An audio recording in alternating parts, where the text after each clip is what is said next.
आज की इस वीडियो में हम देखने वाले हैं कक्षा 9वीं अर्धवार्षिक परीक्षा के लिए सामाजिक विषय का प्रश्न पत्र। चलिए एक एक करके सभी क्वेश्चन के आंसर सहित हम पूरा पेपर आपको यहाँ पे दिखाने वाले हैं।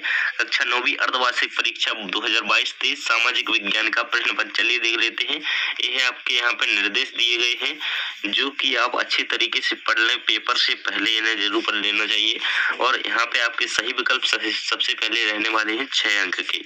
तो पहला क्वेश्चन क्या है आपका सही विकल्प में, भारत का क्षेत्रफल विश्व के कुल क्षेत्रफल का कितना है? तो इसका सही आंसर हो जाएगा आपका ऑप्शन नंबर ए यानी कि 2.4%। यहाँ पे आप ये याद रखेंगे 2.4% क्षेत्रफल है ना। अगला क्वेश्चन है आपका, निम्नलिखित में से किस नदी को मध्य प्रदेश की जीवन रेखा कहा जाता है? तो यहाँ पर नर्मदा नदी को मध्य प्रदेश की जीवन रेखा कहा जाता है। आपको वो नर्मदा याद रखना है। मध्य प्रदेश की जीवन रेखा किसे कहा जाता है? नर्मदा नदी को, है ना। चलिए देख लेते हैं। अगला क्वेश्चन है आपका, प्रथम विश्व युद्ध कब लड़ा गया था? तो यहाँ पे इसका आंसर हो जाएगा आपका 1914 से सन 1918 तक प्रथम विश्व युद्ध लड़ा गया था।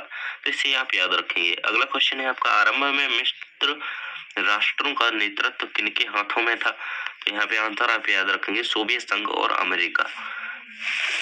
सभी के आंसर मैं आपको प्रोवाइड करा रहा हूँ। जो भी बच्चे चैनल पर नए हैं सब्सक्राइब कर लीजिए ताकि आपको अगली वीडियो का नोटिफिकेशन सबसे पहले मिल सके। और यदि आपको इसका पीडीएफ चाहिए तो आप जानकारी टीच गूगल पर सर्च कीजिए और आपको वहां पे वेबसाइट पे पीडीएफ मिल जाएगा। प्रारूप कमेटी के अध्यक्ष थे तो डॉक्टर भीमराव अम्बेडकर। अगला है, भारतीय संविधान लागू हुआ? तो इसका आंसर हो जाएगा आपका संविधान लागू हुआ था 26 जनवरी 1950 को। कई लोग गलती करते हैं कि संविधान 15 अगस्त 1947 को लागू कर देते हैं, मतलब एक आंसर गलत कर देते हैं। इस दिन हमें स्वतंत्रता प्राप्त हुई थी, ना कि संविधान लागू हुआ था। तो इसका आंसर सही होगा संविधान कब लागू हुआ था? तो आपका भारतीय संविधान लागू हुआ था 26 जनवरी 1950। आगे हमारे रहने वाले हैं रिक्त स्थान। देखिए इस प्रकार से रहेंगे। भारत की भूमि का क्षेत्रफल खालिस्तान वर्ग किलोमीटर, तो 3287 वर्ग किलोमीटर आपका यहाँ पे हमारी भारत की भूमि का क्षेत्रफल है। खालिस्तान नदी गंगा की सबसे बड़ी सहायक नदी है, तो यमुना यहाँ पे आंसर लगाएंगे आप, यमुना। अगला क्वेश्चन है, कार्ल मार्क्स ने खालिस्तान नामक ग्रंथ की रचना की? तो यहाँ पे दास कैपिटल आंसर हो जाएगा इसका। दास कैपिटल नामक जो ग्रंथ है इन्होंने इसकी रचना की थी। अगला क्वेश्चन है आपका, संविधान सभा की प्रथम बैठक खालिस्तान में हुई? इसका आंसर आप देख लेंगे, कमेंट में बताएंगे जिसको भी आंसर अच्छी तरीके से सही पता है। जो क्रियाएं आय प्राप्त करने के लिए की जाती है उन्हें क्या कह देते हैं? तो उन्हें आर्थिक क्रिया कहते हैं। तो इसका आंसर आपका आर्थिक क्रिया हो जाएगा 5वें का। अगला है, उत्पादन का प्रथम मुख्य आवश्यक कारक खालिस्तान है? तो उत्पादन का उत्पादक होता है जो मुख्य कारक होता है।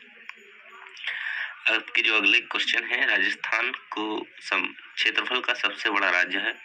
क्षेत्रफल की दृष्टि से सबसे बड़ा राज्य है भारत का। ल्यूमा रूस की संसद का नाम होता है। देखिए फिर से देख लेते हैं। राजस्थान के क्षेत्रफल का सबसे बड़ा राज्य से मिल जाएगी, ल्यूमा की रूस की संसद से मिल जाएगी। खरीफ की फसलों में ज्वार बाजरा हो जाती है। हरित क्रांति उत्पादन में वृद्धि। डॉक्टर राजेंद्र प्रसाद संविधान सभा के अध्यक्ष। देश का सर्वोच्च कानून हमारा संविधान है। इस प्रकार से आपकी सही जोड़ियां कंप्लीट हो जाती हैं। यहाँ पे आप इन्हें याद रखेंगे। चलिए हम सत्यासत्य देख लेते हैं। पहले आपका सत्य हो जाएगा क्योंकि दक्षिण में हिंद महासागर स्थित है।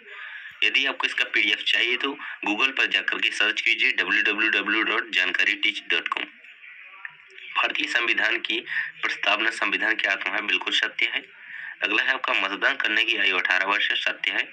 भूमि मानव का संसाधन नहीं, ये गलत है आपका, है ना, क्योंकि भूमि प्राकृतिक संसाधन है। 6 से 14 वर्ष के स्कूली बच्चों की शिक्षा में सर्व शिक्षा अभियान एक महत्वपूर्ण कदम है। सत्य है। शिशु मृत्यु दर से अभिप्राय 1 वर्ष से कम आयु के शिशुओं की मृत्यु दर से है, मृत्यु से है। तो यहाँ पे ये आपका सत्य हो जाएगा। इस प्रकार से आपके सही जो सत्य सत्य थी वो कंप्लीट हो जाती हैं। अब आपसे पूछे जा रहे हैं यहाँ पे एक वाक्य शब्द में उत्तर। 6 अंक रहने वाले हैं। एक वाक्य शब्द में उत्तर। पहला क्वेश्चन है, हीराकुंड बांध किस नदी पर बना है? तो हीराकुंड बांध महानदी पर बना हुआ है, इसे आप याद रखेंगे, महानदी, है ना। धर्मनिरपेक्षता का अर्थ लिखिए।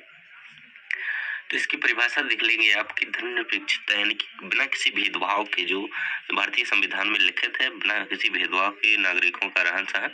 इस प्रकार से आप धर्मनिरपेक्षता को लिख सकते हैं। अच्छी परिभाषा से देख लें।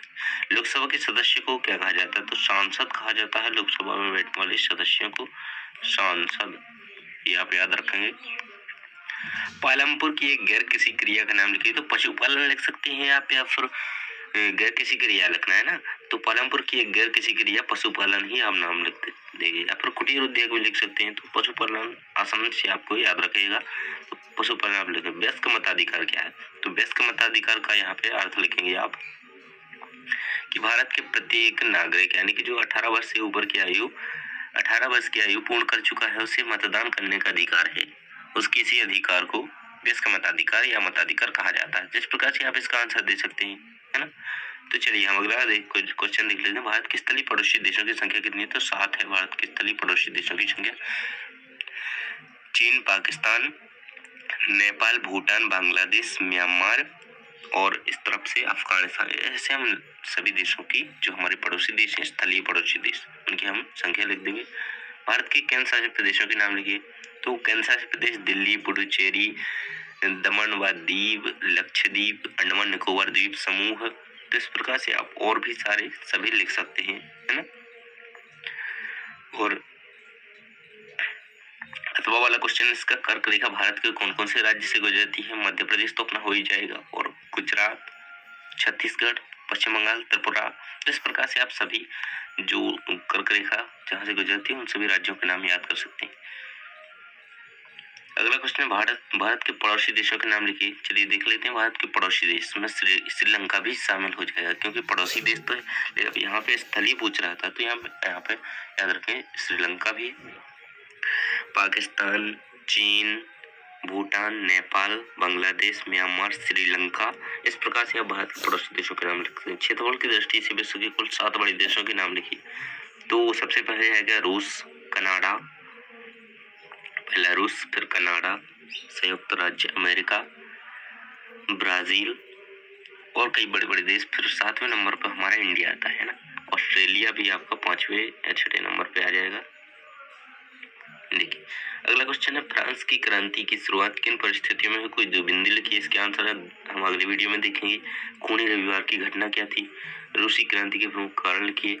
इस प्रकार से हम अगले वीडियो में सभी क्वेश्चन के आंसर आपको प्रोवाइड कराएंगे। देखिए आपको पूरा पेपर इस प्रकार से रहने वाला है। सभी क्वेश्चन के आंसर हम आपको अगली वीडियो में प्रोवाइड कराएंगे। तो चैनल को सब्सक्राइब कर लीजिए और जल्दी से गूगल पे जाकर के सर्च कीजिए www.jankaritis.com PDF के लिए। Thanks for watching. मिलते हैं अगले वीडियो में। मेरे हॉलिडे बुकिंग में नो ड्रामा।